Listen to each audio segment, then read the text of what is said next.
Where have I heard that before, you might ask yourself, when encountering music of one of the lesser knowns of orchestral music? With the music of Franz von Suppe, the answer would be in those television cartoons you watched as a child. Maestro Bugs Bunny conducted Suppe's Morning, Noon, and Night in the classic Baton Bunny. Mickey Mouse conducted his Light Cavalry overture in Walt Disney's Symphony Hour. And Popeye needs a can of spinach to help him get through the Poet and Peasant Overture in Spinach Overture. Franz von Suppe, birth name Francesco Ezequiel Emengildo Cavalieri di Suppe de Mele, was born in what is now Croatia. His Belgian father was a civil servant for the Austrian Empire, and his mother came from Vienna. His father discouraged Franz's early musical talent and sent him to Padua to study law. There he saw the operas of and met Rossini, Verdi, and Donizetti. When his father died, he went with his mother to his native Vienna and started studying music in earnest. He got an unpaid internship at one of the theaters in Vienna. Most of what he wrote early on couldn't be called opera or even operetta. Instead, it was instrumental overtures, incidental music, and the occasional song to accompany some of the theatrical comedy. He wrote his first real operetta, The Boarding School, in 1860, and had his first international hit several years later with The Beautiful Galatea. He wrote nearly 50 operettas in all, and is credited with establishing the genre of Viennese operetta, placing him on par with Jacques Offenbach for the French operetta and Gilbert and Sullivan for the English operettas. He died a very rich man.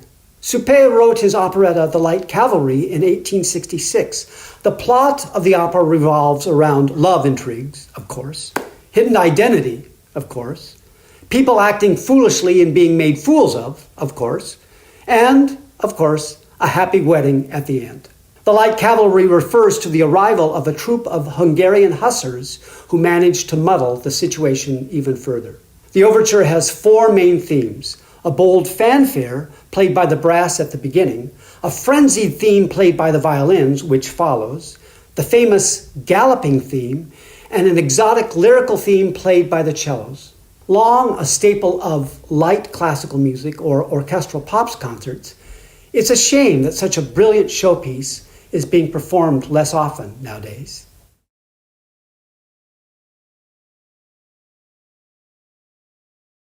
Sometimes seasoned symphony audiences look at a program, see an unfamiliar composer, notice the dates decidedly in the 20th century, and hope for the best. There is no doubt that 20th century orchestral music can be challenging. There are all sorts of unpleasant adjectives that get used by people who don't like contemporary music. If you're one of these people, take heart. Alexander Arutunian's Trumpet Concerto deserves none of that contempt. In the words of Philip Smith, the former trumpet player of the New York Philharmonic, it's a flashy piece. It has a very gypsy-ish Russian, Armenian kind of sound with very soulful, beautiful melodies and plenty of exciting, rapid tonguing kind of things. One of the reasons Arutunian's Trumpet Concerto is so immediately likable is because he was writing music in the Soviet Union at a time when the state paid close attention to what composers wrote. It was a matter of national policy. Composers were to write rousing, vivid music that reflected the life and struggles of the proletariat. Art was to be filled with health and happiness, and if it didn't, watch out. Composers such as Shostakovich, Prokofiev, and even Khachaturian of saber dance fame were branded as formalists and anti-popular and officially condemned by the state. Alexander Arutunian managed to escape the condemnation of the Soviet culture bosses. He was born in Yerevan, Armenia. As a young boy, he demonstrated considerable skill in music and entered the Armenian State Conservatory while still a teenager. He wrote a piano concerto when he was only 20 and then went to Moscow for more study at the conservatory there. His graduation piece, Cantata on the Homeland, won the USSR State Prize in 1948. 2 years later, he wrote one of his most popular pieces, the Trumpet Concerto. In 1954, he was appointed artistic director of the Armenian Philharmonic Orchestra, and in 1960 was named People's Artist of Armenia. He is considered to be one of the most important Armenian composers in the generation that followed Aram Khachaturian. Arutunian originally planned to write a concerto for trumpet in 1943 for the principal trumpet in the Armenian Philharmonic. World War II put an end to those plans when he died in the war. Arutunian finished the piece in 1950, and the brilliant Ukrainian trumpeter Timofey Dokshitzer introduced it to the West and wrote the brilliant cadenza that concludes the work. The concerto comprises 5 sections bound together without pause. It begins with a bold introduction, followed by the rousing main theme of the piece. The clarinet introduces a second lyrical melody that is then elaborated by the trumpet. The woodwinds intrude with the main theme again, while the trumpet offers its brilliant take, and then the second melody emerges in triumphant guise. The tempo slows down again, and over a pulsating rhythm, the muted trumpet plays a new, sensuous theme. A motive from the introduction starts the final section of the piece, and the trumpet gets one final crack at the main theme before a chop-busting cadenza. Throughout the piece, Arutunian uses a melodic scale that has a distinctive Armenian flair, and the rhythm in the faster sections is the type that Russian composers and their students have long favored. Enjoy.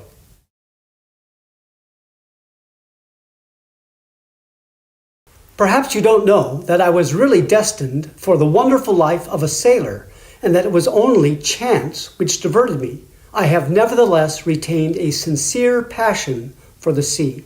Those are the words of a man who was born nowhere near the ocean, actually in a suburb of Paris, was the son of a traveling salesman who did have a sailor background, and a seamstress, and who, at the age of 12, was already playing Chopin's piano concertos with a view towards a career as a piano virtuoso.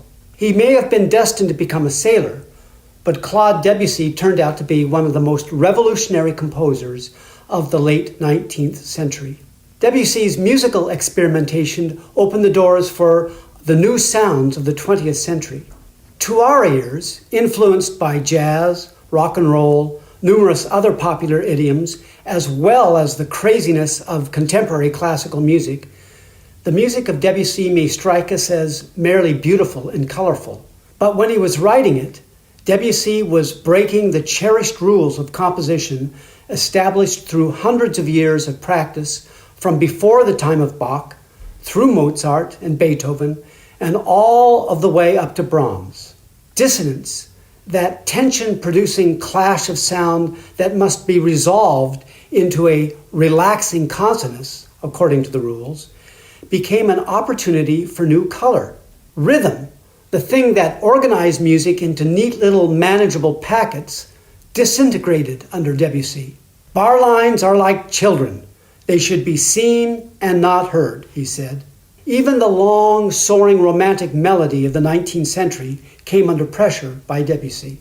Debussy succeeded in using sound in a similar way that the Impressionist and later Fauvist painters used color. Your oral experience of Debussy's La Mer may be similar to your visual experience of a John Turner seascape.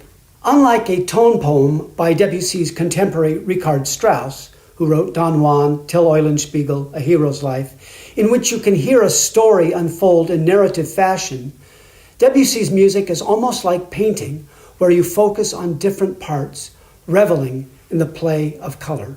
The 3 movements of La Mer almost make up a symphony, minus the standard second slow movement. Each of the movements has a title that gives only an initial impression of what you might be hearing. The first movement, From Dawn to the Midday at Sea, begins with utter stillness and ends with tremendous crashing of waves. The second, Play of Waves, is a sort of scherzo in which light dances off the surface of the water. The final movement, Dialogue of the Wind and Sea, is a stormy representation that also includes themes from the first movement. "He's mad!" a woman in the audience cried out. This was at the premiere of Maurice Ravel's Boléro. Ravel heard the exclamation and smiled, and then commented that she understood the piece. As he himself said, "C'est une blague, it's nonsense." 2 years later, Ravel explained his Boléro for London's Daily Telegraph newspaper. "I am particularly desirous that there should be no misunderstanding about this work. It constitutes an experiment in a very special and limited direction and should not be suspected of aiming at achieving anything different from or anything more than it actually does achieve." Before its first performance, I issued a warning to the effect that what I had written was a piece lasting 17 minutes and consisting wholly of orchestral tissue without music, of one long, very gradual crescendo.